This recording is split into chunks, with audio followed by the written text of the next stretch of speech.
बहुत समय पहले एक घने जंगल में एक राक्षस आता है। राक्षस जंगल के जानवरों को देख उनसे बोलता है, क्या मैं आप सभी के साथ रह सकता हूँ? तुम यहाँ क्यों रहना चाहते हो? मेरे पास कोई घर नहीं है, कृपया मुझे यहाँ रहने दें। नहीं, तुम यहाँ नहीं रह सकते। तुम्हें देखकर सारे जानवर डर रहे हैं। मैं किसी को परेशान नहीं करूँगा, कृपया मुझे रहने दें। मेरे पास रहने के लिए कोई जगह नहीं, मुझे अकेले रहना पसंद नहीं है। महाराज, मुझे लगता है हमें इस राक्षस को यहाँ रहने देना चाहिए। हाँ, हमें हर जरूरतमंद की मदद करनी चाहिए। ठीक है, तुम यहाँ रह सकते हो, लेकिन तुम कभी भी किसी जानवर को नुकसान नहीं पहुँचाओगे। वैसे तुम्हारा नाम क्या है? मेरा नाम बब्बू है और मुझे आपकी कही हर बात मंजूर है। बब्बू जानवरों के साथ जंगल में खुशी खुशी रहने लगता है। धीरे धीरे जानवर बब्बू से दोस्ती कर लेते हैं, लेकिन अभी भी कुछ जानवर बब्बू को नापसंद करते हुए उसकी हर बात में खामी निकालते रहते थे। एक दिन बब्बू चिड़िया की मदद करने के लिए उसके बच्चों को पेड़ की निचली डाली से उठाकर ऊंचाई पर रख रहा होता है। मैंने कहा था इसे यहाँ ना रहने दे। अब देखो, ये चिड़िया बहन के बच्चों को खा रहा है। बंदर की आवाज सुनकर सभी जानवर वहाँ आ जाते हैं। उन सभी के साथ चिड़िया भी वहाँ पहुँचती है। सभी अपनी आंखों से देखो, तुम भी देखो चिड़िया बहन, ये तो मैं आ गया, नहीं तो आज ये राक्षस तुम्हारे बच्चों को खा ही जाता। बंदर भाई, तुम गलत समझ रहे हो। मैं अपना घोंसला निचली डाली से हटाकर ऊंची डाली पर बना रही थी, जिसके लिए मैंने बब्बू भाई से मदद मांगी थी कि वे धीरे से मेरे बच्चों को उठाकर नए घोंसले में रख दे।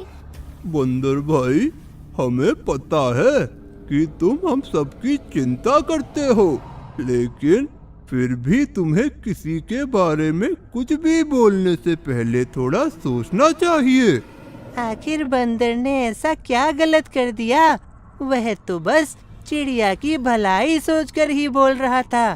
वैसे भी हम इस राक्षस पर भरोसा नहीं कर सकते। काव काव। जानवरों की बात से दुखी होकर बब्बू वहाँ से चला जाता है। बब्बू को जाते देख कबूतर उसके पीछे चला जाता है। कुछ दिन बीत जाते हैं, लेकिन बब्बू जंगल में किसी को भी दिखाई नहीं देता। एक दिन जब सभी जानवर साथ बैठे होते हैं, तो शेर बब्बू के बारे में पूछता है। बहुत दिन बीत गए, लेकिन बब्बू कहीं दिखाई नहीं दिया। क्या किसी को पता है कि वह कहाँ है? नहीं, मुझे तो नहीं पता। जिस दिन बंदर ने बब्बू पर इल्जाम लगाया था, उसी दिन से बब्बू जंगल में कहीं भी दिखाई नहीं दे रहा। मुझे लगता है कि वह जंगल छोड़कर चला गया है। तुम मुझ पर इल्जाम मत लगाओ, इसमें मेरी कोई गलती नहीं है, तुम्हारी ही गलती है। अगर तुम उसे इतना बुरा नहीं बोलते तो वह जंगल छोड़कर नहीं जाता। सभी बातें कर रहे होते हैं, तभी वहाँ बब्बू का हमशक्ल भाई डब्बू आ जाता है, जिसे सभी जानवर बब्बू समझ लेते हैं और उसके पास जाते हैं। तुम कहाँ चले गए थे? हम सभी को तुम्हारी चिंता हो रही थी। मैं तो इस जंगल में पहली बार आया हूँ, तो ये सभी जानवर मुझे कैसे जानते हैं? अच्छा, मुझे लगता है कि मुझसे पहले यहाँ मेरा भाई डब्बू रहता था, तभी ये सभी जानवर मुझसे इतनी अच्छी तरह से बात कर रहे हैं। दोस्त, कुछ तो बोलो, क्या हुआ है? तुम कहाँ चले गए थे? हाँ, मैं कुछ दिनों के लिए जंगल से बाहर चला गया था, लेकिन तुम सभी के बिना मेरा मन नहीं लगा, तो मैं वापस आ गया। यह तुमने बहुत अच्छा किया। मेरा भाई बहुत मिलनसार है, इन सभी को सच का पता ना चले, इसलिए मुझे भी उसकी तरह व्यवहार करना चाहिए। डब्बू अपने आप को बब्बू की तरह दिखाने के लिए वहाँ खड़े सभी जानवरों को एक एक करके गले लगाना शुरू कर देता है। इसी बीच वह बंदर को भी गले लगा लेता है। ये देखकर सभी जानवर एकदम आश्चर्यचकित रह जाते हैं। ये बब्बू बंदर को गले क्यों लगा रहा है? वह तो इसे बिल्कुल भी पसंद नहीं करता। चिड़िया कुछ बोलने ही वाली थी, तभी पीछे से उसे अपने बच्चों की आवाज सुनाई देती है और वे वहां से चली जाती है और उसी के साथ साथ बाकी जानवर भी वहां से चले जाते हैं। ये सभी मुझे डब्बू समझ रहे हैं। कितने बेवकूफ जानवर हैं। डब्बू जंगल में इधर से उधर घूमने लगता है और सभी जानवरों को परेशान करने लगता है। वे कभी किसी पक्षी को मुट्ठी में कैद कर लेता, तो कभी कमजोर जानवरों की पूंछ पकड़कर उन्हें हवा में घुमा देता। ये सब देखकर जंगल में हर कोई उससे डरने लगता है। पहले बब्बू ने बंदर को गले लगाया और अब ये सब। मुझे तो कुछ गड़बड़ लग रही है। हम तो पहले ही कहते थे कि यह राक्षस सिर्फ अच्छा बनने का ढोंग कर रहा था।